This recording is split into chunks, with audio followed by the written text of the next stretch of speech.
Application करना चाहता है, लाइफ इन यूके टेस्ट की जरूरत नहीं, इंग्लिश का एक टेस्ट होता है जैसे आइल्स है, आइल्स अगर कर लेता है 4.5 वो ठीक है, या फिर इसी तरह का कोई और कोर्स जो इंग्लिश का होता है, कहीं भी जहाँ ये लोग कोर्सेज करते हैं वहाँ उनको कहें कि मैंने शादी के बेस पे एप्लीकेशन करना है, वो इसको बता देंगे कौन सा कोर्स है। एक तो कोर्स जरूरी है, दूसरा फिर उसकी जो मिसेज है उसकी इनकम 18,600 पाउंड साल की होनी चाहिए और पिछले 6 महीने से उसने कम अज़ कम काम किया हो। तो अगर ये दोनों रिक्वायरमेंट्स पूरी करता है तो फिर उसकी आगे यहीं से एक्सटेंशन हो जाएगी। कॉल का शुक्रिया। नाज़रीन देखते हैं अगले कॉलर कौन है जी, फरमाइए। हेलो, मैं हूँ जी, नेक्स्ट मैं कॉल हूँ जी फरमाइए। तो मैंने इनसे बात करनी है ना साहब ने। जी, क्या बात करनी है, कीजिए। असल मैंने बात करनी है कि मेरी वाइफ है यहाँ पर, तो वो असल में इलीगल थी। अच्छा। तो उसके बाद ये हुआ कि मैं 94 में पाकिस्तान गया था, तो 94 में वहाँ मैं काम कर रहा था, तो मैंने इस औरत से शादी की। अच्छा। फिर मैंने इसको पाकिस्तान से यहाँ भेजा क्योंकि मेरे उससे 3 बच्चे पैदा हो गए थे। अच्छा। तो जो मेरी पहली बीवी थी तो वो कह रही थी कि ये नहीं आ सकती, तो मैंने इसको भेज दिया था। तो अभी आपका प्रॉब्लम क्या है? मेरा प्रॉब्लम ये है कि ये औरत न मुझे अपने बच्चे मिलने देती। अच्छा, समझ गया?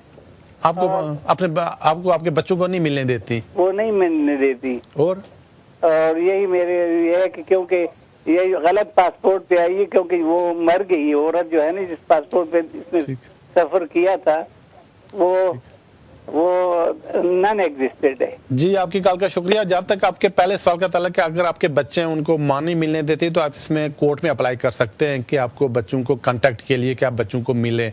तो इस सिलसिले में किसी फैमिली लॉयर को मिलें तो वो आपको गाइड कर देंगे। तो बाकी अगर आपने कोई कंप्लेंट्स करनी है तो इमिग्रेशन वालों को आप डायरेक्ट कॉन्टैक्ट कर सकते हैं। कॉल का शुक्रिया। नाज़रीन देखते हैं अगले कॉलर कौन है जी, फरमाइए। हेलो, अस्सलाम वालेकुम। वालेकुम सलाम। सर जी, मैंने आपसे पूछना था कि मैं 2000 में आया था, सालम क्लेम की थी। अच्छा। तो उस वक्त रिफ्यूज हो गया था, फिर मैंने यहाँ पे 2011 में दोबारा ना उसका केस जमा करवाया, लेकिन इसके दरमियान में मैंने सीओ के लिए अप्लाई किया था, लेकिन उसमें मुझसे एक गलती ये हुई कि मैं जब वहाँ से पाकिस्तान से आता तो शादीशुदा शो किया था और यहाँ पे मैंने उसमें बैचलर कर दिया ना। तो अब उन्होंने वो मेरा लेगेसी वाला केस ना यानी क्रिमिनल कन्विक्शन लगवा के ना उन्होंने मेरा रिफ्यूज कर दिया। अच्छा। तो उन्होंने अपील ऑफ राइट भी नहीं दिया। तो मैं पूछना चाहता हूँ कि मेरा उस केस का कुछ हो सकता है कि जिस तरह ये अब जो नया जो खबर आई है इससे, यानी अगर मैं दोबारा उन्हीं पेपरों के ऊपर उन्हें कोई एप्लीकेशन वगैरह करता हूँ तो मेरा कुछ आगे बन सकता है कि नहीं? जी, आपकी कॉल का शुक्रिया। असल में आपने ये सर्टिफिकेट ऑफ अप्रूवल के चक्कर में नहीं पड़ना चाहिए था। आप लेगेसी में आते थे और 6 में लेगेसी का ऐलान हो गया था, तो आप 6 में अगर अप्लाई करते तो आपका वीज़ा हो जाना चाहिए था। ज़्यादा बेहतर है किसी अच्छे वकील से मिलने और लेगेसी के केस को फाइट करें। अगर तो पहला केस रिफ्यूज़ हुआ है और अभी 3 महीने नहीं हुए और आपको अपील का राइट नहीं मिला तो इसको आगे आप हाई कोर्ट में ले जा सकते हैं। तो ज़्यादा बेहतर है किसी वकील से मिलकर उनको सारे पेपर दिखाकर उनसे मशवरा कर लें। कॉल का शुक्रिया। नाज़रीन बढ़ते अगले कॉलर की तरफ जी, फरमाइए। हेलो जी। हेलो मलक साहब, सत श्री अकाल जी। सत श्री अकाल। मलक साहब, 2-3 रोज पहले स्काई रेडियो पे एक न्यूज आ रही थी कि जो लेगेसी का केस है उसको जो सबको वीजा देने या करने की, इसके बारे में पूछना था। मेरे को इंग्लिश में पूरा समझ नहीं आया था वो। जी, आपकी कॉल का शुक्रिया। असल में यहाँ यूके में और दुनिया के हर मुल्क में कुछ ना कुछ अरसे के बाद लेगेसी या एमनेस्टी जरूर निकालते हैं जिसमें इलीगल लोगों को लीगल करते हैं। और पिछले 2-3 दिन में यही मसला उठा कि कितने लोग इलीगल हैं, तो पता चला कि 2,27,000 से ज़्यादा लोग हैं जो कि इलीगल हैं। जून में तो वो 2 लाख तो तकरीबन 3,000 के लगभग थे, लेकिन 25,000 जून से लेकर अभी तक हो गए, तकरीबन 2,27,000 हैं। अब हम ऑफिस वाले इनके फैसले नहीं कर पा रहे हैं, तब सोच रहे हैं इन केसेस को या तो बंद कर दें या इन सबको स्टे दे दें। ऐसी प्रपोजल चल रही है। तो अगर ऐसी कोई स्कीम निकलती है एमनेस्टी की, जो कि हमेशा निकलती रहती है कोई ना कोई हर 5 या 6 साल के बाद, तो उसमें सिर्फ वही लोग कवर होंगे जो उनके सिस्टम में होंगे, जिन्होंने अप्लाई किया हुआ है। तो बहरहाल अगर आपकी कोई भी एप्लीकेशन कभी होम ऑफिस में की थी तो इसका मतलब आप भी उसी बैकलॉग में आते हैं। तो अगर ऐसी कोई एमनेस्टी निकलती है तो आप भी उससे बेनिफिशियल हो जाएंगे, आपको भी उसका फ़ायदा पहुँचेगा। कॉल का शुक्रिया। नाज़रीन देखते हैं अगले कॉलर कौन है जी, फरमाइए। हेलो जी। जी जी, मुझे दो तीन क्वेश्चन है जो मुझे पूछने हैं, क्योंकि मैंने शादी करने जाना है पाकिस्तान में। अच्छा। तो क्योंकि मैं ब्रिटिश होल्डर हूँ इधर, तो मुझे ये पूछना है कि मुझे पता ये चला है कि मेरे अकाउंट में एटलीस्ट 4,500 पाउंड होना चाहिए। क्या ये सच है कि नहीं? अच्छा, और आपके क्या सवाल है? एक ये सवाल है, दूसरा ये सवाल है कि मैं जो कह रहे हैं कि कंपलसरी हो गया कि ऑनलाइन ही हम जो ना एप्लीकेशन कर सकते हैं कि हस्बैंड को बुलाने का। अच्छा। कि यहाँ से जो है ना शादी करने से पहले यहाँ से करके जा सकते हैं हम, कि वहीं से मैं कर लूं, कौन सा तरीका इजी है आप बता दें। और उसके बाद बस ये 2 सवाल, ये वाले 2। ठीक है जी, आपकी कॉल का शुक्रिया। जहाँ तक आप शादी करने जा रही हैं उसमें 2 बेसिकली बेसिक शराइत हैं इस वक्त। एक तो ये कि आपकी जो इनकम है वो 18,600 पाउंड सालाना होना चाहिए और पिछले 6 महीने से आपकी इतनी इनकम रही हो, तो 6 महीने की आपकी पे स्लिप्स मांगेंगे और 6 महीने की बैंक स्टेटमेंट मांगेंगे। उसके लिए कोई फिक्स नहीं है कि आपके बैंक में 4,000 पाउंड या 5,000 पाउंड हो, आप सिर्फ आपका अकाउंट हेल्थी हो और ये जो आपकी वेजेस हो वो आपके बैंक में जा रहे हो, जिससे कन्फर्म हो के वाकई आप काम कर रही हैं। दूसरी बात यह कि वहाँ से जब आप एप्लीकेशन करेंगी तो आपके हस्बैंड या होने वाले हस्बैंड को एक इंग्लिश टेस्ट भी पास करना पड़ेगा। तो एप्लीकेशन जितनी भी हैं शुरू में ऑनलाइन अप्लाई करना पड़ता है, बाद में फिर उनको डॉक्यूमेंट्स भेजना पड़ते हैं। कॉल का शुक्रिया। नाज़रीन देखते हैं अगले कॉलर कौन है। जी फरमाइए। हेलो जी। जी जी सत श्री अकाल जी। जी फरमाइए। आज मैं ये कह रहा था कि ये जो वीजा होता है इन private house hold, domestic worker in private house hold, ठीक है, हाँ, ये वीजा क्या 3 साल से हमारे साथ हैं एम्प्लॉई, और वो इस साल मैंने पढ़ा था उनकी वेबसाइट पे यूके बीए की ये वीजा वो कैटेगरी बंद कर दी है, नया आदमी अप्लाई नहीं कर सकता। जो पुराने लोगों का लिखा है उन्होंने कि वीजा वही रहेगा। अभी आपका सवाल क्या है? आपका अपना मसला है, किसी और का मसला है? नहीं, मैं एम्प्लॉयर हूँ और एम्प्लॉय। नाज़रीन इसके साथ ही टाइम में एक छोटी सी कमर्शियल ब्रेक का, आप टीवी देखते रहिएगा। चंद मिनट से ब्रेक उस पार आपसे फिर मुलाकात होती है।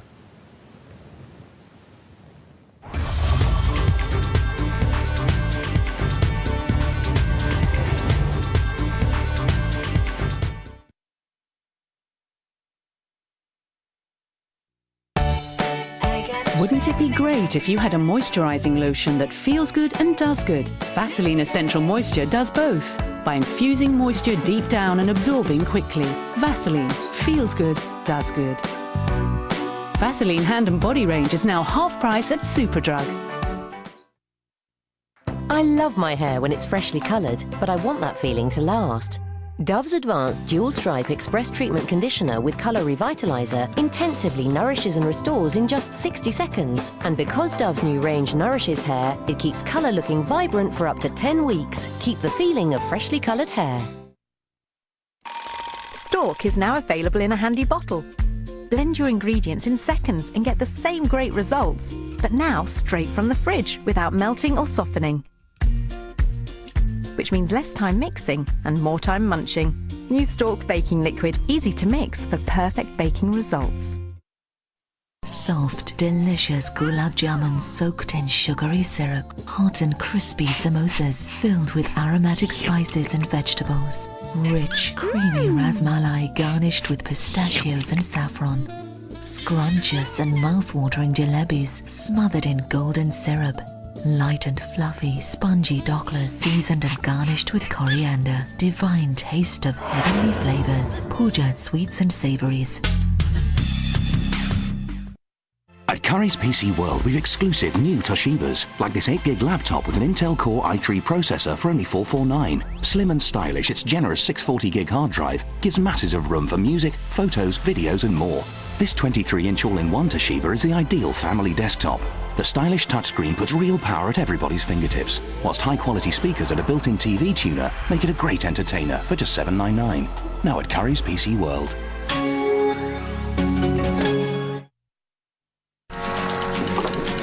Now, pretty ladies around the world got a weird thing to show you, so tell all the boys and girls.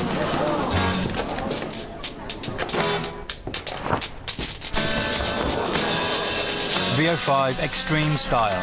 Break the mold.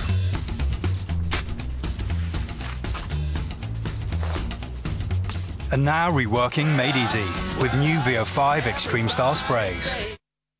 When something is as pure and delicate as this, would you add artificial colour, perfume, or harsh chemicals? Neither would we. Simple believes in goodness. Simple Kind to Skin cleansing wipes are full of vitamin goodness. They remove waterproof mascara, yet are gentle enough for even sensitive skin. Simple Kind to Skin cleansing wipes have just been awarded Cosmopolitan Reader's Kiss of Approval for the 5th year running. Thank you. Simple. We believe in goodness.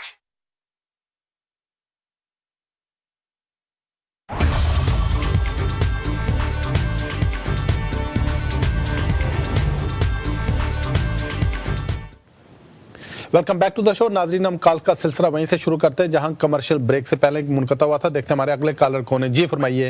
हाँ जी मलिक जी, मैं कर रहा था कि जो ये category है domestic worker in private household, जी जी, इसमें अब जो नया लोगों के लिए बंद कर दिया है, जो लोग पहले से हैं 3-4 साल, हर साल मैंने अप्लाई किया है 1 साल के रेजिडेंस परमिट के लिए जी, एम्प्लॉय के लिए, तो आराम से कोई दिक्कत नहीं हुई है, वो मिल गया है। तो इस साल कुछ और ज्यादा एहतियात बरतनी पड़ेगी, ये बंद कर रहे हैं कैटेगरी, ऐसा कुछ? जी आपकी कॉल का शुक्रिया। नहीं है, ऐसा कोई नहीं। अगर कोई यूके में ऑलरेडी आ गया तो जब वो 5 साल पूरे कर लें डोमेस्टिक वर्कर वीज़े के ऊपर तो वो इंडेफिनिट स्टे के लिए अप्लाई कर सकते हैं। तो उसके लिए कोई नहीं, जस्ट सिर्फ एम्प्लॉयर की तरफ से एक चिट्ठी मिलती है, एम्प्लॉयर के पासपोर्ट की ज़रूरत पड़ती है, एम्प्लॉयर की बैंक स्टेटमेंट की ज़रूरत पड़ती है, और आपका जो कॉन्ट्रैक्ट ऑफ एम्प्लॉयमेंट है वो तो एक्सटेंशन के लिए अप्लाई करें, एक्सटेंशन कर देते हैं, 5 ईयर्स कंप्लीशन पर इंडेफिनिट स्टे मिल जाता है। कॉल का शुक्रिया। नाज़रीन, देखते हैं हमारे अगले कॉलर कौन है। जी फरमाइए। वालेकुम सलाम। जी, मैं EE नेशनल मेंबर हूँ और मेरे बिहाफ पे मेरी अम्मी को रेजिडेंसी का था, फैमिली मेंबर EA मिला था। ठीक है। और अब उनको 5 साल मुकम्मल होने वाले हैं। मैं उनका इंडेफिनिट अप्लाई करने वाला था, मगर किसी ने कहा है कि आप 6 साल बाद डायरेक्ट नेशनैलिटी अप्लाई कर सकते हैं, आपको इंडेफिनिट अप्लाई करने की कोई ज़रूरत नहीं। क्या ये हो सकता है प्लीज़? जी आपकी कॉल का शुक्रिया। नहीं, आपको पहले इंडेफिनिट स्टे अप्लाई करना पड़ेगा उनके लिए। जब इंडेफिनिट स्टे मिलेगा उसके बाद ब्रिटिश नेशनलिटी का इशू आएगा। तो अगर आपको 5 साल पूरे हैं और यूके में 5 साल में आपने काम किया, आपके पास 5 P60 हैं, तो आप उनके इंडेफिनिट स्टे के लिए अप्लाई कर सकते हैं। नेशनलिटी का मरहला इंडेफिनिट स्टे के बाद आएगा। कॉल का शुक्रिया। नाज़रीन, देखते हैं हमारे अगले कॉलर कौन है। जी फरमाइए। जी फरमाइए। जी हेलो, अस्सलाम वालेकुम। वालेकुम सलाम। जी सर। हेलो, अस्सलाम वालेकुम। वालेकुम सलाम। जी मलिक साहब, ये पूछना था कि मेरा एक दोस्त है, उसका तकरीबन 4 महीने हो गए हैं, तो स्टूडेंट वीजे पे आया था, तो अभी उसका वीजा ओवर हो गया है, तो प्लीज आप उसके लिए कुछ मशवरा दे सकते हैं? जी आपकी कॉल का शुक्रिया। नहीं, उसका अब कुछ नहीं हो सकता। अब तो पिछले दिनों एक कानून भी बन गया था, 1 अक्टूबर से लागू हो गया था कि अगर कोई यहाँ पे वीज़े के ऊपर आता है तो अगर उसका वीज़ा 1 महीने 28 दिन से ज़्यादा ओवर स्टे कर लेता है तो उसको इमिग्रेशन रूल्स में कोई स्टे नहीं मिलेगा। तो ज़्यादा बेहतर है किसी सॉलिसिटर से जाकर मिलें और डिटेल बताएं, शायद कोई सूरत निकल आए। लेकिन अब जो आदमी यहाँ पे ब्रीच ऑफ इमिग्रेशन रूल्स करता है, ये ओवर स्टे रहता है 28 दिन से ज़्यादा, उनके लिए स्टे मिलना बहुत ही मुश्किल काम समझे नामुमकिन है। कॉल का शुक्रिया। नाज़रीन, देखते हैं हमारे अगले कॉलर कौन है। जी फरमाइए। हेलो, वालेकुम सलाम। जी डॉक्टर साहब, मुझे पूछना था कि मेरी जो वाइफ है ना वो ब्रिटिश बॉर्न है। अच्छा। और मेरे 2 बच्चे हैं जिनकी उम्र 2 साल से कम है। अच्छा। वो ब्रिटिश बॉर्न है।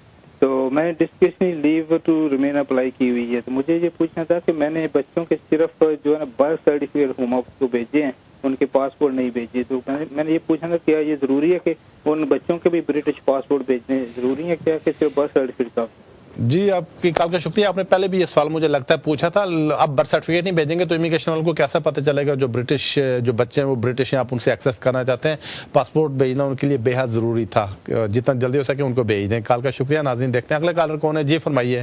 हेलो जी, मेरा ये पूछना है ना भाई कि मैं इधर ब्रिटिश सिटीजन हूँ। अच्छा। मैं एक स्टूडेंट से शादी करना चाहता हूँ, ठीक है? वो स्टूडेंट लड़की मेरे साथ पाकिस्तान जा सकती है, मैं शादी उधर करना चाहता हूँ, फिर दोनों साथ आ सकते हैं? आपकी इनकम कितनी है?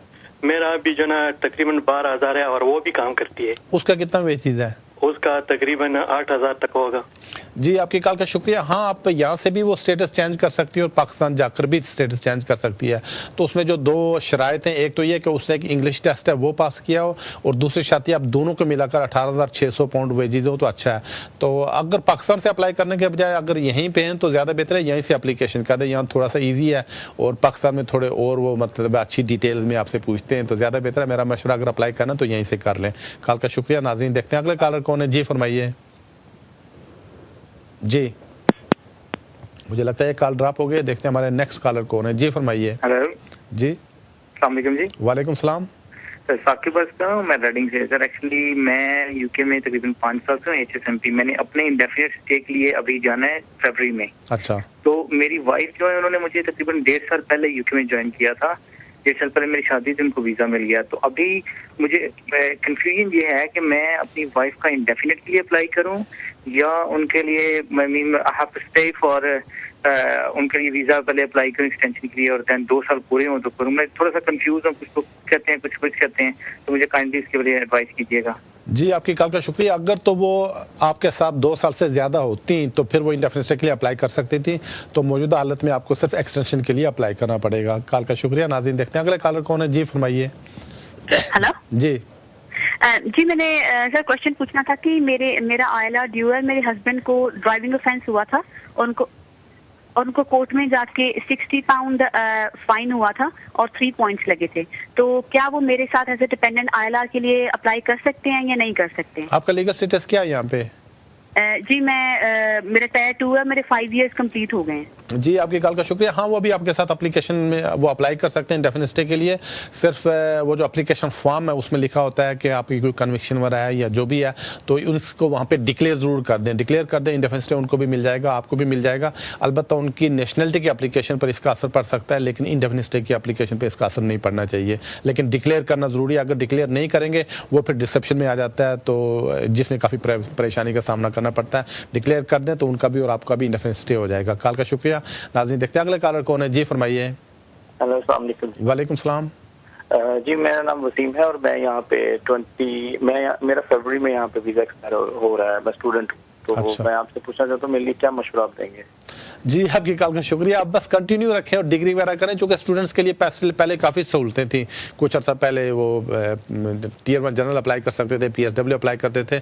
अब जो नए रूल्स हैं इसमें यही कहते हैं कि स्टूडेंट डिग्री करे और वापस चला जाए। हाँ अलबत्ता एक थोड़ी सी एक्सेप्शन है कि अगर आपको डिग्री मिल जाती है उसके बाद कोई एम्प्लॉयर अगर आपको जॉब ऑफर करते हैं, आपके लिए वर्क परमिट लेना चाहता है तो वो पॉसिबल है। कॉल का शुक्रिया। या फिर अगर आपके पास 2 लाख पाउंड हो तो आप उसके लिए भी अप्लाई कर सकते हैं बिजनेस वीज़े के लिए। कॉल का शुक्रिया। नाज़रीन देखते हैं हमारे अगले कॉलर कौन है। जी फरमाइए। अस्सलाम वालेकुम। वालेकुम सलाम। सर मैंने वर्क परमिट के वीज़े के बारे में पूछना है। आजकल वर्क परमिट वीज़ा इशू हो रहे हैं, तो आपने अपने लिए अप्लाई करना किसी और के लिए? किसी और के लिए सर। आपकी कॉल का शुक्रिया। असल में काफ़ी मुश्किल है, चूँकि वर्क परमिट के लिए कंडीशन ये है कि कोई भी आदमी जिसको अगर यहाँ पे कोई एम्प्लॉय नहीं मिलता, चूँकि एम्प्लॉय जो है उसकी कोई ऐसी स्पेशल स्किल्स हों जिस स्किल्स का आदमी उसको UK या यूरोप में नहीं मिले, फिर उसको वो बाहर से बुलवा सकता है। कॉल का शुक्रिया। नाज़रीन देखते हैं हमारे अगले कॉलर कौन है। जी फरमाइए। वालेकुम सलाम। मलिक साहब मैंने ये पूछना था, मैं 2006 में आया था। अच्छा। तो मेरी एक बेटी साथ थी, उसके बाद हमने ये अप्लाई किया, असैलम किया था। उसके बाद हम लेक्सी में हमने डाला तो 2008 में 9 में ना मेरा ख्याल है उन्होंने हमें भेजा कि भाई अपनी तस्वीरें भेजें। अच्छा। तो हमने तस्वीरें भेजी। उसके बाद उन्होंने 2-3 महीने बाद हमें भेज दिया कि आप लेक्सी क्या नाम है, उन्होंने ऑब्जेक्शन ये लगाया कि हमारे पास आपके पास प्रूफ नहीं है आप कब आए। हालांकि मैं हर महीने साइन पे भी जाता हूँ और फिर क्या नाम है उसका, फिर उन्होंने ये भी ऑब्जेक्शन लगाया तुम लोग इधर आए हो अपनी फैमिली बढ़ाने के लिए। तो मेरे माशाल्लाह 4 बच्चे हैं हम टोटल, ठीक है, तो 3 स्कूल भी जाते हैं। नहीं तो क्या आपके केस का फैसला हुआ या नहीं हुआ? नहीं, फिर उन्होंने बोला कि भाई कैसे आए हो, प्रूफ भेजो। तो हमने पासपोर्ट की फोटोकॉपी लगा के भेजी कि भाई हम ऐसे ऐसे आए हैं। तो उसके बाद उन्होंने हमें कोई जवाब नहीं दिया। तो दूसरा फिर हमने ह्यूमन राइट्स पे भी डाल दिया। तो कुछ हो सकता है प्लीज बताएं। आपने जब शुरू में असलम की थी आपने अपने लिए असलम की होगी, फैमिली के लिए नहीं? नहीं, फैमिली के लिए की थी, हमने इकट्ठे की थी। जी ठीक है, आपकी कॉल का शुक्रिया। पहली बात यह कि आप लेगेसी में आते हैं तो लेगेसी में अगर आप एप्लीकेशन करते हैं तो ये जो चीज़ें आपने कहीं आपसे पूछते हैं वो नहीं पूछते हैं। तो उसमें यह है कि सिर्फ आपके फ़ोटो मांगते हैं या और आपका कोई प्रूफ ऑफ आइडेंटिफिकेशन मांगते हैं, तो उसमें स्टे लगा कर भेज देते हैं। अगर आपका लेगेसी में केस चल रहा है जिसमें के चांसेस हैं तो उसी में आप उसको पुश करें, नंबर 1। दूसरी बात यह है कि नेक्स्ट ईयर यानी 2013 में आपको बच्चों के साथ 7 साल हो जाएंगे, फिर आपकी गारंटी हो जाएगी कि आपको यहाँ पर स्टे मिल जाएगा। तो अगर आपने ह्यूमन राइट्स का केस भी कर रखा है और लेगेसी का भी कर रखा है तो मेरा मशवरा है कि जैसे इंतजार करें और 7 साल पूरे होने दें, तो उससे पहले लेगेसी में इसको पुश करते रहें। कॉल का शुक्रिया। नाज़रीन देखते हैं अगले कॉलर कौन है। जी फरमाइए। वालेकुम सलाम। जी मेरे 2 क्वेश्चन है। एक्चुअली मेरे हस्बैंड Tier 2 वीजा पर है ना, तो उसके लिए ई-सोल का वो आगे इंडेफिनिट भी उनका स्कूल है, तो उसके लिए वो ई-सोल करना चाहते हैं। तो कौन सा लेवल, क्या लेवल 1 चल जाएगा? और दूसरी बात ये है ना कि उन्होंने अभी न्यू एप्लीकेशन भेजी हुई है, 2 महीने बाद उनका इंडेफिनिट भी होना है। तो जब तक अगर एक एप्लीकेशन का जवाब नहीं आता तो क्या हम थोड़े टाइम बाद इंडेफिनिट डाल सकते हैं लीव? जी आपकी कॉल का शुक्रिया। पहला जहाँ तक आपके पहले सवाल का ताल्लुक है, उनको लाइफ इन यूके की ज़रूरत पड़ेगी। अगर किसी वजह से उनकी इंग्लिश अच्छी नहीं, लाइफ इन यूके पास नहीं कर सकते हैं, फिर ESOL फॉर सिटीजनशिप जो होता है वो कॉलेज में जाएंगे, वो आपको बता देंगे फॉर सिटीजनशिप कौन सा होता है, वो पास कर लें तो एप्लीकेशन कर सकते हैं। पहले तो जहाँ तक आपके दूसरे सवाल का ताल्लुक है, उन्होंने एक्सटेंशन के लिए अप्लाई कर दिया। अगर उनके 5 साल पूरे होने से पहले एक्सटेंशन लग के आ जाती है तो 5 साल कंप्लीशन पर वो अप्लाई कर सकते हैं इंडेफिनिट स्टे के लिए। लेकिन किसी वजह से अगर उनका जॉब नहीं नहीं आता है और 5 साल पूरे हो जाते हैं या 5 साल पूरे होने में 1 महीना रहता है, तो ये डायरेक्ट इंडेफिनिट स्टे के लिए भी अप्लाई कर सकते हैं। कॉल का शुक्रिया। नाज़रीन बढ़ते हैं अगले कॉलर की तरफ। जी फरमाइए। हेलो, अस्सलाम वालेकुम। वालेकुम सलाम। जी, मेरे हस्बैंड इंडेफिनिट अप्लाई करने वाले हैं नेक्स्ट मंथ। अच्छा। और मैं उनके साथ 2005 से उनके साथ रह रही हूँ और मेरे 2 बच्चे हैं, तो मैं इंडेफिनिट अप्लाई या डिपेंडेंट अप्लाई करूँ? उनका क्या वीजा है जी? वो क्या वीजा अप्लाई करना चाहते हैं? वो इंडेफिनिट अप्लाई कर रहे हैं। किस बेस के ऊपर? वो अभी स्टूडेंट है, उनके 10 साल पूरे हो चुके हैं इस कंट्री में। जी, आपकी कॉल का शुक्रिया। असल में उन्होंने 10 साल पूरे किए हैं, इस वजह से वो अपना इंडेफिनिट स्टे के लिए अप्लाई कर सकते हैं। तो आप जब उनको इंडेफिनिट स्टे मिल जाए तो उसके बाद आप एप्लीकेशन कर सकते हैं, या फिर अगर आपका वीज़ा उनके साथ ही ख़त्म होने वाला है तो आप उनके साथ ही एप्लीकेशन कर सकती हैं एक्सटेंशन के लिए। कॉल का शुक्रिया। नाज़रीन देखते हैं हमारे अगले कॉलर कौन है। जी फरमाइए। हेलो, अस्सलाम वालेकुम। वालेकुम सलाम। जी, मैं यूके में आया था 2002 में। अच्छा। बेल्जियम से। अच्छा। बिना किसी उसके, तो मैंने कोई केस नहीं कराया, तो मैं कुछ केस कराना सकता हूँ अभी? जी, आपकी कॉल का शुक्रिया। असल में आपने गलती की, अगर 2002 में आए थे उस वक्त अप्लाई कर देते, जैसा कि यहाँ हर 5 या 6 साल के बाद कोई ना कोई एमनेस्टी लेगेसी निकलती रहती है, अब उसमें कवर हो गए होते। बहरहाल आपको 10 साल का अरसा हो गया, तो मेरी एडवाइस है जितना जल्दी हो सके इतना जल्दी अपने स्टे को रेगुलाइज करें, क्योंकि कल और परसों के न्यूज़पेपर में भी ये आया है कि गवर्नमेंट सोच रही है कोई एमनेस्टी निकालने के बारे में। तो अगर ऐसी कोई एमनेस्टी निकलेगी तो सिर्फ उसमें उन्हीं लोगों को स्टे दिया जाएगा जो उनके सिस्टम में होते हैं। तो लिहाजा अगर आपका स्टे रेगुलाइज नहीं है तो जितना जल्दी हो सके अपने स्टे को रेगुलाइज करवा लें और एप्लीकेशन कर दें। कॉल का शुक्रिया। नाज़रीन देखते हैं अगले कॉलर कौन है। जी फरमाइए। वालेकुम सलाम। मैंने सवाल पूछना था कि मेरे हस्बैंड इस ईयर मार्च में आए, 2 साल का वीजा और 3 माह का है, तो उन्हें 2014 में जाके मिला गया इंडेफिनिट, और या उन्हें 5 साल वेट करना पड़ेगा। और एक मेरा छोटा सा क्वेश्चन है कि मेरा बेबी ड्यू है इन दिसंबर दिस ईयर, उसके बाद अगर मैं वर्किंग टैक्स क्रेडिट में काम करती रही हूँ तो अप्लाई करूं तो इससे उनके वीजे पे असर तो नहीं पड़ेगा? जी, आपकी कॉल का शुक्रिया। जहाँ तक आपके पहले सवाल का ताल्लुक है, जब वो 2 साल पूरे कर लें 2014 में, उस वक्त वो इंडेफिनिट स्टे के लिए अप्लाई कर सकेंगे। सिर्फ 5 साल उन लोगों को स्टे मिल रहा है और मिलेगा जो कि जुलाई के बाद एप्लीकेशन कर रहे हैं, चूँकि रूल्स जो हैं जुलाई के बाद चेंज हुए हैं। चूँकि वो जुलाई से पहले आ गए थे यूके में, लिहाजा उन पर पुराने रूल्स अप्लाई करेंगे, वो 2 साल के बाद इंडेफिनिट स्टे के लिए अप्लाई कर सकेंगे। जहाँ तक दूसरे सवाल का ताल्लुक है, आप बिल्कुल बेनिफिट्स ना लें, अगर आप बेनिफिट्स लेते हैं तो उस पर उनकी एप्लीकेशन के ऊपर असर पड़ेगा। कॉल का शुक्रिया। नाज़रीन बढ़ते अगले कॉलर की तरफ। जी फरमाइए। जी, अस्सलाम वालेकुम। वालेकुम सलाम। मलिक साहब, मेरे 2 क्वेश्चन हैं, काइंडली जरा प्रॉपर जवाब दीजिएगा। जी। पहला क्वेश्चन ये है कि ई सोल लंदन से किसी जगह भी कर सकते हैं? और दूसरा सवाल? दूसरा सवाल ये है कि मेरा ड्यू हो रहा है, मतलब मैं इस कंट्री में आया था, इस दिसंबर को 2 साल हो जाएंगे, तो अगर मैं वीजा मेरा फरवरी को खत्म हो रहा है, तो मुझे क्या वो 28 दिन पहले ना अगर अप्लाई करूँ तो फर्क तो नहीं पड़ता मेरा? आप मैरिज के वीजे के ऊपर है? स्पाउस वीजे पे है, शादी करते हैं पाकिस्तान से। जी, आपकी कॉल का शुक्रिया। जहाँ तक पहले सवाल का ताल्लुक है, आप कहीं से भी, या तो अगर इंग्लिश आपकी अच्छी है तो life in UK test pass कर लें, वो इंटरनेट के ऊपर आप सर्च करें लाइफ इन यूके, और जो गवर्नमेंट सेंटर्स बनाए किसी भी सेंटर में जाएं और टेस्ट के लिए बैठें, तो अगर पास कर लेते हैं तो उसी वक्त आपको सर्टिफिकेट दे देंगे। दूसरा यह कि आप कोर्स ESOL का करा दें, वो बेशुमार कॉलेजेस कर रहे हैं, अपने घर के करीब कोई भी कॉलेज देखें तो उस कॉलेज में चले जाएँ तो आपको सर्टिफिकेट मिल जाएगा या कोर्स अटेंड करने के बाद। तो जब आपको यहाँ पे 2 साल पूरे हो जाएं तो उसे आप 1 महीना पहले इंडेफिनिट स्टे के लिए अप्लाई कर सकते हैं। कॉल का शुक्रिया। नाज़रीन देखते हैं अगले कॉलर कौन है। जी फरमाइए। मलिक सर नमस्कार, मुझे टियर 1 एक्सटेंशन अप्लाई करना है। अच्छा। और पर्सनल अपीयरेंस के थ्रू अप्लाई करना है, तो अपॉइंटमेंट लेने से पहले मुझे अपना एप्लीकेशन भेजना पड़ेगा क्या उन लोगों को? जी, आपकी कॉल का शुक्रिया। नहीं, आपको एप्लीकेशन पहले नहीं भेजना पड़ता। तो आमतौर पर अगर आप सेल्फ एम्प्लॉयड या बिजनेस पीपल हैं तो फिर आपको सेम डे बड़ा मुश्किल हो जाता है इंडेफिनिट एक्सटेंशन मिलना। तो बहरहाल वो पहले आप फ़ोन करके अपॉइंटमेंट करवा सकते हैं, लेकिन फॉर्म नहीं पहले कंप्लीट करना पड़ता है। कॉल का शुक्रिया। नाज़रीन देखते हैं अगले कॉलर कौन है। जी फरमाइए। अस्सलाम वालेकुम। वालेकुम सलाम। जी, मैंने पूछना है, मैं यहाँ पे HSMT वीजा पे हूँ और मेरी बेटी यहाँ बॉर्न हुई है 2 महीने पहले। अच्छा। और उसके मैंने पासपोर्ट के लिए अप्लाई किया है, उसके वीजा के लिए विदाउट पासपोर्ट नंबर के मुझे होम ऑफिस वाले अपॉइंटमेंट दे देंगे? जी, आपकी कॉल का शुक्रिया। हाँ, मुझे लगता है कि दे देंगे, लेकिन आमतौर पर पूछते हैं passport number, date of birth की डिटेल पूछते हैं, तो ज़्यादा बेहतर है कि उसका पासपोर्ट बनवा लें तो उसके बाद फिर अपॉइंटमेंट कर लें। कॉल का शुक्रिया। नाज़रीन देखते हैं अगले कॉलर कौन है। जी फरमाइए। जी, मुझे लगता है शायद ये कल ड्रॉप हो रही है। देखते हैं हमारे अगले कॉलर कौन है। जी फरमाइए। डॉक्टर साहब, मेरा क्वेश्चन ये, मैंने बेटी का वीजा अप्लाई किया था दुबई से। अच्छा। तो असल में वो जो मेरा दामाद है उसने उस वक्त वो इंग्लिश सर्टिफिकेट नहीं किया हुआ था, तो इस वजह से उन्होंने रिफ्यूज किया था। अच्छा। यहाँ पे हम लोगों ने अपील की थी, अपील करने के बाद ये हुआ कि हम लोगों ने सर्टिफिकेट अपील से पहले इनको प्रोवाइड कर दिया था जज को। अच्छा। तो हम लोग अपील पे गए तो उन्होंने जो वो बोले कि वो एंटी क्लियरेंस का उसने वही डिसीजन जो उन्होंने पहले किया था। तो हम लोग जुडिशियल रिव्यू के लिए जा सकते हैं? जी, आपकी कॉल का शुक्रिया। असल में जो अपील के में जाते हैं तो इसमें दो चीज़ें होती है। पहली बात यह है कि जज की ड्यूटी है, वो देखता है कि इमिग्रेशन ऑफिसर का जो डिसीजन था, एंट्री क्लियरेंस ऑफिसर का डिसीजन था, वो सही था या गलत था। लेकिन इसमें एक केस हमने विन किया था जिसमें ये बताते थे कि जो इमिग्रेशन जज है वो at the time of hearing अगर आप फुलफिल कर रहे हो रिक्वायरमेंट्स तो उसमें वो अपील अलाउ कर सकता है अगर कोई आदमी रिक्वायरमेंट जो हियरिंग के टाइम पे फुलफिल करे। लेकिन जज को उसका रेफरेंस देना पड़ता है आपको कि उस केस में ये तय हुआ था जैसे कोर्ट्स में होता है। तो अगर आप ये करते तो आपका केस रिफ्यूज नहीं हो सकता था।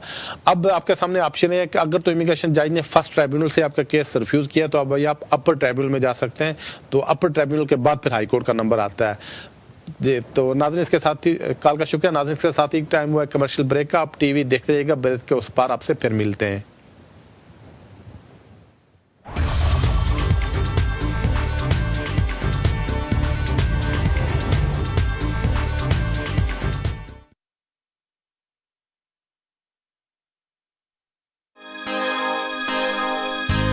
First you and me, share them together, extra crunchy, save one for me, share them together, do extra crunchy.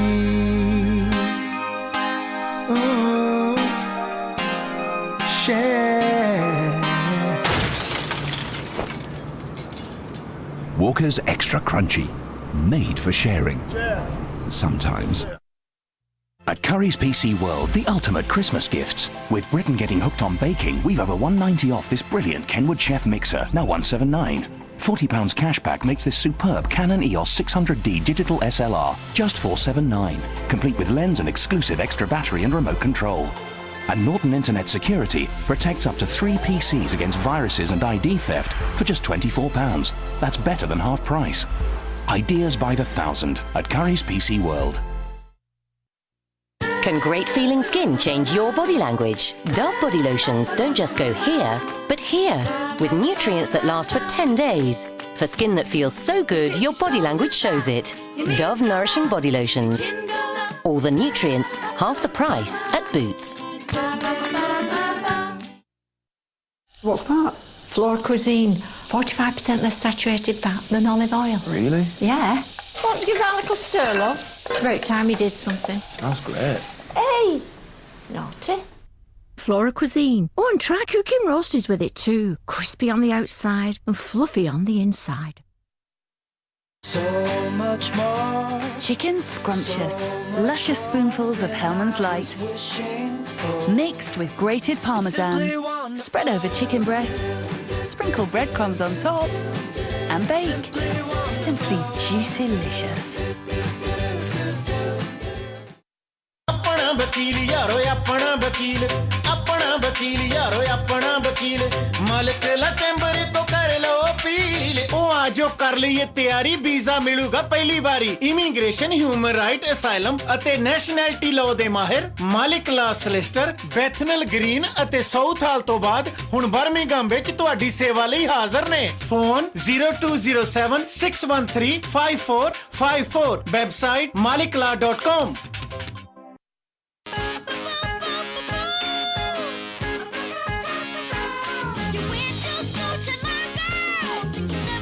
The delicious new Aero, now with more bubbles than ever.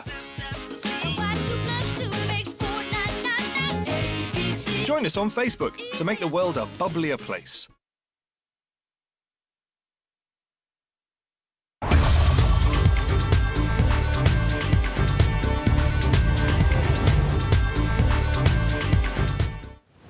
Welcome back to the show. नाजरीन, देखते हैं हमारे अगले collar कौन है। जी फरमाइए। अस्सलाम वालेकुम। वालेकुम सलाम। जी, मैं 10 इयर्स की बेसिस पे इंडिपेंडेंट अप्लाई करने वाला हूँ। अच्छा। और मेरी वाइफ का डिपेंडेंट वीजा में अप्लाई करने वाला हूँ, तो उनको इंग्लिश टेस्ट और लाइफ टेस्ट लिखना पड़ेगा और कौन से लेवल का इंग्लिश टेस्ट लिखना पड़ेगा और उनको कितने साल का वीज़ा मिलेगा? जी आपकी कॉल का शुक्रिया। वाइफ को जो इंग्लिश टेस्ट, आमतौर पर जो इंग्लिश टेस्ट है, अगर आप कहीं से भी शादी के बेस पे को अप्लाई करना चाहे उसके लिए एक इंग्लिश टेस्ट, आइडियली तो आइल्स चाहिए आपको, लेकिन आइल्स काफ़ी मुश्किल है, उसमें काफ़ी देर लग जाती है। तो कॉलेजेस काफ़ी सारे कोर्सेज आजकल अटेंड करवाते हैं, तो किसी कॉलेज से कॉन्टैक्ट कर लें, वो आपको इंग्लिश कोर्स करवा देंगे और आपको एक्सटेंशन के लिए अप्लाई करना पड़ेगा। कॉल का शुक्रिया। नाज़रीन देखते हैं हमारा अगला कॉलर कौन है। जी फरमाइए। मलिक साहब सलाम अलैकुम। जी वालेकुम सलाम। मलिक साहब एक्सचेंज जानना चाहता हूँ। सिटीजनशिप एप्लीकेशन फॉर्म में एक प्रोफेशनल का साइन होना चाहिए। ठीक है। तो ये प्रोफेशनल का अगर प्रोफेशन चेंज हो जाए, वो की एलिजिबल रहता है साइन करने का? ले सपोज डॉक्टर उसका प्रोफेशन चेंज कर दिया, दूसरा प्रोफेशन में आ गया बिजनेस में, तो कोई भी प्रोफेशन अगर, तो एलिजिबल रहता है क्या? नहीं, क्वालिफिकेशन सही है बट प्रोफेशन चेंज कर दिया। जी आपके कॉल का शुक्रिया। इसमें कोई भी जरूरी नहीं, अगर कोई डॉक्टर है तो लिखते डॉक्टर, ख्वाह वो डॉक्टर है भी या रिटायर हो गया तो डॉक्टर लिखते डॉक्टर ही काफ़ी है। प्रोफेशन से हमारा टीचर भी हो सकता है, डॉक्टर भी है, सोलिसिटर है, बैरिस्टर है, कोई भी आदमी जो है तो प्रोफेशन में वो कर सकते हैं साइन। तो अगर आप डॉक्टर रिटायर भी हो चुका है या बिजनेस भी कर रहा है तभी वो डॉक्टर है तो वो साइन कर सकता है, कोई प्रॉब्लम नहीं होगी। कॉल का शुक्रिया। नाज़रीन देखते हैं हमारा अगला कॉलर कौन है। जी फरमाइए। हेलो अस्सलाम वालेकुम मलिक साहब। वालेकुम सलाम। जी मैं यहाँ पर 2005 में आया था। अच्छा जी, मेरा जो है ह्यूमन राइट्स का केस डाला था 2006 में। अच्छा। ये मेरा वो केस भी रिफ्यूज हो गया है और उसके बाद में फिर मैंने असाइलम के केस डाला तो वो भी रिफ्यूज हो गया है। और मेरी बेटी यहाँ पर पैदा हुई है, 6 साल हो गया उसको, अभी 5.5 साल हो गया है। तो कुछ अभी मेरा केस का हो सकता है कुछ, प्लीज आप इसके बारे में बताएं। जी आपकी कॉल का शुक्रिया। असल में आपको किसी वकील से मिलना पड़ेगा जो आपके सारे पेपर देखकर बताए आप किसी और कैटेगरी में अप्लाई कर सकते हैं या नहीं कर सकते। तो अगर किसी और कैटेगरी में अप्लाई करते हैं और आपका केस 1.5 साल तक और चल जाता है, जब आपकी बेटी 7 ईयर्स की हो जाती है फिर आपको यहाँ स्टे मिलने की गारंटी है। तो ज़्यादा बेहतर है किसी वकील से मिले जो आपका सारा केस पढ़े कि आपका असाइलम केस क्यों रिफ्यूज था, ह्यूमन राइट्स का क्यों रिफ्यूज हुआ था, कोर्ट ने क्या कहा, जज ने क्या डिसीजन किया है। तो ये सारी बातें देखकर आपको कोई वकील एडवाइस कर सकेगा। कॉल का शुक्रिया। नाज़रीन देखते हैं हमारा अगला कॉलर कौन है। जी फरमाइए। Hello, Minister. जी फरमाइए। I come this country on 2008 with family, and then I apply asylum because I come for visit visa, and then after I apply asylum on 2008, and 2010 they refused, but they say I can't appeal, I can't do nothing, I must go back permanent. But I didn't go back, I just here, so I don't know what I do. But they say no appeal, no nothing, you must go back. Thank you for your call. Basically, in those kind of cases where immigration people think that asylum cases are very strong and this is just abuse of system, so they can refuse the application without right of appeal. But still, you could have taken it to the court, to the High Court under judicial review. And what I suggest you, the best thing is just go and see any solicitor. They will basically listen to your circumstances and all things, and they can advise you what to do next. Thank you for the call. नाज़रीन देखते हैं हमारे अगला collar कौन है। जी फरमाइए। Hello अस्सलाम वालेकुम। वालेकुम सलाम। ये मेरा क्वेश्चन दो क्वेश्चन है मेरे। जी। मेरा पहला क्वेश्चन है, मेरा लेक्सिस में केस चल रहा है। अच्छा। तो मैंने काम के परमिशन मांगा था, तो मैं ऑलरेडी काम करता हूँ फुल टाइम जॉब। ठीक है जी। ठीक है जी, मैं फुल टाइम जॉब, मेरे को मेरा लेक्सी केस में मेरे पास 2004 से 2012 तक मेरे P60 भी है। अच्छा। कि उसको भेजकर मैं उसके लिए काम पे परमिशन लाया था, तो मेरा वकील बोलता था आप काम का नाम मत बोलना उसको, मैंने कुछ बोलने काम के लिए परमिशन मांगा है। जी आपकी कॉल का शुक्रिया। नहीं, ऐसा कोई कानून नहीं है कि इमिग्रेशन वाले जब आपका केस चल रहा हो लेगेसी का आपको वो काम की परमिशन दे, ऐसे लिख कर के काम की परमिशन नहीं देंगे। ज़्यादा बेहतर है अपने वकील की बात सुने जो भी वो कहता है। कॉल का शुक्रिया। नाज़रीन देखते हैं हमारे अगले कॉलर कौन है। जी फरमाइए। अस्सलाम वालेकुम। वालेकुम सलाम। जी सर, मेरी शादी यहाँ पर ब्रिटिश सिटीजन से लास्ट ईयर हुई थी, 1 साल से ऊपर हो चुका है। मेरा केस होम ऑफिस के अंदर है। उन्होंने 2-3 महीने के बाद मेरा केस रिफ्यूज कर दिया था कि जी आप ओवरस्टेयर और पाकिस्तान से जाकर अपनी क्लियरेंस लेकर आए, लेकिन मैं उसके बाद रिकंसिडरेशन के लिए भेजा था और उसके बाद तकरीबन 6-7 माह हो चुके हैं। हमने एमपी से भी लेटर लिखवाए हैं और वकील से भी दोबारा भेजा लेटर के इसको रिमाइंडर्स भेजे हैं, लेकिन उन्होंने कभी तक कोई रिप्लाई नहीं किया। तो क्या हम इसको कोर्ट में लेके जा सकते हैं? जी आपकी कॉल का शुक्रिया। असल में जब आपका केस रिफ्यूज हुआ उस वक्त इसको हाई कोर्ट में या कोर्ट में ले जा सकते थे, तो अब इतने अरसे के बाद नहीं ले जा सकते हैं। दूसरी बात, मैं पहले भी प्रोग्राम में कहता रहता हूं कि होम ऑफिस वालों को जब आप एप्लीकेशन करते हैं, फ़ी पे करते हैं, एप्लीकेशन करते हैं, तो उसको कंसीडर करके हाँ या ना में डिसीजन देते हैं। अगर ना में करें तो फिर आप कोर्ट में ले जा सकते हैं। रिकंसिडर आमतौर पर होम ऑफिस वाले कोई नहीं करते, ना ही कोई कानून में वो बाउंड है कि कोई एप्लीकेशन रिकंसिडर करें। तो आमतौर पर जो इस वक्त लोग पकड़े जाते हैं जिसमें आप समझें कि 90% से ज़्यादा जो डिपोर्ट होते हैं वो इसी गलतफहमी में डिपोर्ट होते हैं कि वो समझते हैं जी हमारा कोई केस चल रहा है, असल में हम असल में उनका केस रिफ्यूज़ कर दिया होता है। तो आप भी उसी ज़ुमरे में आते हैं, तो ज़्यादा बेहतर है किसी वकील से मशवरा कर लें, और अगर केस आपका रिफ्यूज़ हो जाया करे तो इमीडिएटली उसको कोर्ट में ले जाया करें, वेट ना किया करें। कॉल का शुक्रिया। नाज़रीन देखते हैं हमारे अगला कॉलर कौन है। जी फरमाइए। हेलो नमस्ते मलिक साहब। जी नमस्ते मलिक साहब, मैं इधर 2007 में आया था। उसके बाद मैं 8 में एक स्टूडेंट लड़की से मैंने मैरिज की और रजिस्टर हुई शादी परमिशन लेकर। तो उसके बाद मैंने केस लगाया, उसके साथ अपना केस लगा दिया था। अच्छा। तो उसके बाद अब मेरे एक बेटी है, तो जो मेरा केस है 3 साल पहले मैं लगाया था वो अभी चल रहा होगा या कैसे, कि मुझे दोबारा केस करना पड़ेगा और मेरी बेटी का साथ में लगाना चाहिए कि नहीं लगाना चाहिए? जी आपकी कॉल का शुक्रिया। जब आपने अप्लाई किया था तो अगर आपने एप्लीकेशन फॉर्म कंप्लीट किया था और फ़ी पे की थी तो फिर आपको एक्नॉलेजमेंट मिल जानी चाहिए थी, तो फिर आपको पता होना चाहिए आपका केस रिफ्यूज़ हुआ है या नहीं हुआ है। तो बहरहाल अगर आपकी बेटी पैदा हुई, अगर आपका केस चल रहा है तो इमिग्रेशन वालों को बता दें, ये एक प्लस पॉइंट है। कॉल का शुक्रिया। नाज़रीन देखते हैं हमारे अगला कॉलर कौन है। जी फरमाइए। हेलो जी अस्सलाम वालेकुम जी। वालेकुम सलाम। बेगम से बोल रहा हूँ जी।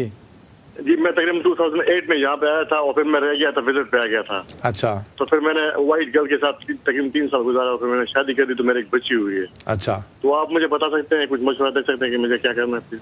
जी आपकी कॉल का शुक्रिया। ज़्यादा बेहतर आप किसी वकील से जाकर मिलें और बच्ची के बेस पे अगर आप अप्लाई करें तो कर सकते हैं, क्योंकि ऐसा कानून है कि पैसे पहले लोग बीवी के बेस पे, हस्बैंड के बेस पे अप्लाई करते थे, अब बच्चों के बेस पे भी एप्लीकेशन कर सकते हैं, लेकिन उसमें कुछ रिक्वायरमेंट्स होती हैं जो आपको पूरा करना पड़ती हैं। तो ज़्यादा बेहतर है किसी अच्छे वकील से मिलें, उनसे जाकर मशवरा कर लें और अप्लाई कर दें। कॉल का शुक्रिया। नाज़रीन देखते हैं अगला कॉलर कौन है। जी फरमाइए। हेलो जी। मैं 1998 में इस कंट्री में आई थी। अच्छा। तो मैंने पॉलिटिकल असाइलम किया। अच्छा। तो पहले मेरे को काम की परमिशन मिली, सब कुछ मिला। अच्छा। तो बाद में उन लोगों ने 2-3 साल के बाद बोला कि तुम साइन करने आओ, फिर मैं उधर साइन करने जाती थी। तो कोर्ट में भी मेरा केस गया, एक बार अपील की तो रिफ्यूज, सेकंड फेयर की, उसके बाद केस चलता रहा, साइन करती रही। तो उसके बाद फिर मेरे को डिप्रेशन था, मेंटल प्रॉब्लम हो गई, मैं साइन करने नहीं गई। तो 2 साल हो गया तो मैंने लेगसी में पाया तो उन लोगों ने जो प्रूफ भेजे, थैंक यू किया कि आपके पेपर मिल गए हैं। तो बाद में मेरे को लिखा कि तुम तो इस कंट्री में हमारे हिसाब से तुम भगोड़ी हो। तो बाद में फिर सोलिसिटर ने डॉक्टर से रिकॉर्ड लेके भेजा। उसके बाद 3 मंथ हो गए, अभी उन लोगों ने कोई जवाब नहीं दिया।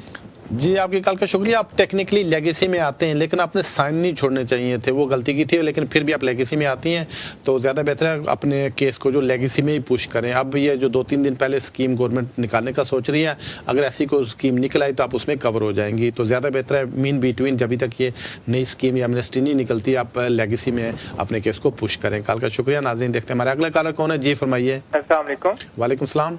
सर मुझे ये पता करना था, मेरा और मेरी वाइफ के पास इंडेफिनिट स्टे है और हमने न्यू बॉर्न बेबी के लिए आगे पासपोर्ट अप्लाई करना है, लेकिन हमें जनवरी के शुरू में ट्रैवल भी करना है पाकिस्तान के लिए। तो हम चाह रहे हैं कि सेम डे में अगर कोई एप्लीकेशन का प्रोसेस या कुछ ऐसा है तो प्लीज उसके लिए गाइड कर दें, और अगर नहीं है तो क्या तरीकाकार पासपोर्ट के लिए अप्लाई करना पड़ेगा?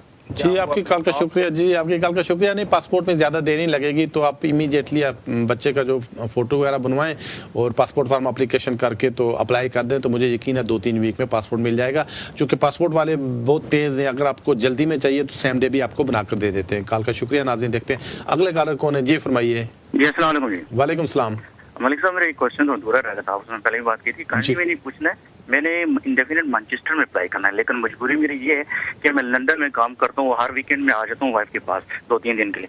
अब मैं ईस्ट सॉल्विक सिटीजनशिप लंदन से करूँ और उसको मैं मैनचेस्टर में अप्लाई करूँ तो होम ऑफिस तो ऑब्जेक्शन तो नहीं उठाएगा? जी बिल्कुल कोई नहीं उठाएगा, आपका उठाएगा। आप कहीं भी यूके से वो लाइफ इन यूके कर लें तो वो, या ESOL कर लें, वो कहीं भी यूके से किया वो वैलिड होता है, कोई ऑब्जेक्शन नहीं उठाएंगे। कंडी छोटा सा है कमांड की, ये बताइएगा कि वो 28 दिन पहले अप्लाई ड्यू होता कर सकता है। अगर इन केस को कागज बनाने में तो टाइम लग जाए, तो वीजा खत्म होने अभी जनवरी फरवरी में हो रहा, तो कोई आराम से अगर विंडो पे चार्ज चले जाए तो कोई मसला तो नहीं होता? जी हाँ, बस वीजा खत्म होने से पहले आप एप्लीकेशन करें, भले से आपको 1 दिन पहले की अपॉइंटमेंट मिले तब भी आप जा सकते हैं। कॉल का शुक्रिया। नाज़रीन देखते हैं हमारे अगले कॉलर कौन है। जी फरमाइए। अस्सलाम वालेकुम। वालेकुम सलाम। वैसा पता करना था, मैंने इंडेफिनिट स्टे लिया था 3 साल पहले और मैंने उस वक्त लाइफ इन यूके कर लिया था और मेरी वाइफ ब्रिटिश नेशनल है। तो मुझे नेशनलिटी के लिए अप्लाई करना है। तो life in UK, number 1 question ये है कि लाइफ इन यूके की तो मुझे दोबारा जरूरत नहीं है क्योंकि मैंने जब सेटलमेंट लिया था मैंने उसको ऑलरेडी कर लिया था और सर्टिफिकेट होम ऑफिस के पास था। और नंबर 2 जो है ये पता करना था कि इसके साथ मुझे कोई मैरिज सर्टिफिकेट या डॉक्यूमेंट्स के साथ नेशनलिटी के लिए तो नहीं भेजना पड़ेगा? जी आपकी कॉल का शुक्रिया। जहाँ तक लाइफ इन यूके का ताल्लुक है वो वैलिड रहता है, तो आपको ज़रूरत नहीं दोबारा करने की, उसी की कापी साथ लगा कर भेज दें। तो सेकंड है कि आप किस ग्राउंड पे नेशनलिटी के लिए अप्लाई करते हैं। वैसे अगर किसी की ब्रिटिश नेशनल से शादी हो जाती है तो 3 साल के बाद अप्लाई कर सकता है। जब 3 साल के बाद अप्लाई करें रेजिडेंसी यानी डेट ऑफ एंट्री से 3 साल के बाद, फिर आपको वाइफ का पासपोर्ट और वाइफ का मैरिज सर्टिफिकेट भेजना पड़ता है। लेकिन अगर आपको 5 साल यूके में पूरे हो जाए तो फिर वाइफ के पासपोर्ट या उसके जो मैरिज सर्टिफिकेट है उसकी जरूरत नहीं रहती है।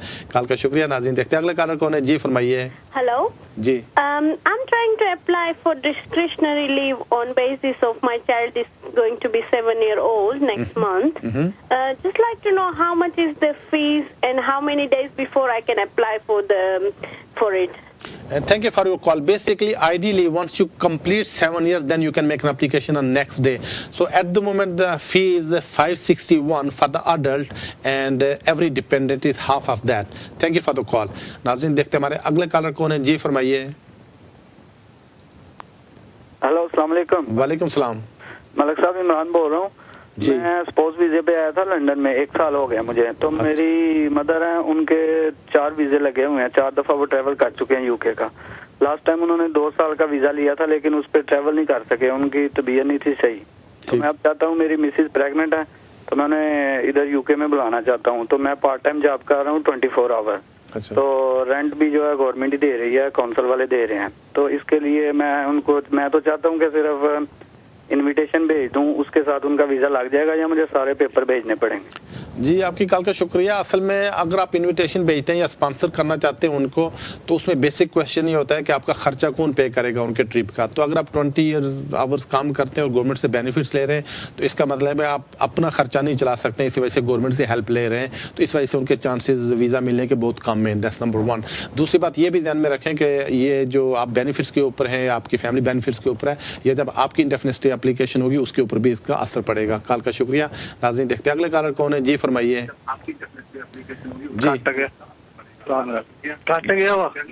जी फरमाइए। मुझे आपकी कॉल ड्रॉप करना पड़ेगी क्योंकि आपने टीवी की आवाज़ बहुत लाउड रखी है। नाज़रीन देखते हैं हमारे अगले कॉलर कौन है। जी फरमाइए। वालेकुम सलाम।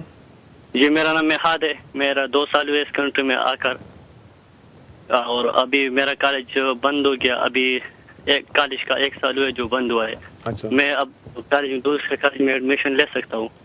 जी आपकी कॉल का शुक्रिया। असल में जब आपका कॉलेज बंद हो जाए तो इमिग्रेशन रूल्स कहते हैं कि 2 महीने के अंदर अंदर यानी 60 दिन के अंदर अंदर आपको नए कॉलेज में एडमिशन लेकर होम ऑफिस को अप्लाई करना पड़ता है नए वीज़े के लिए, या उनको बताना पड़ता है। तो ऐसा आपने 60 दिन के अंदर अंदर करना चाहिए था।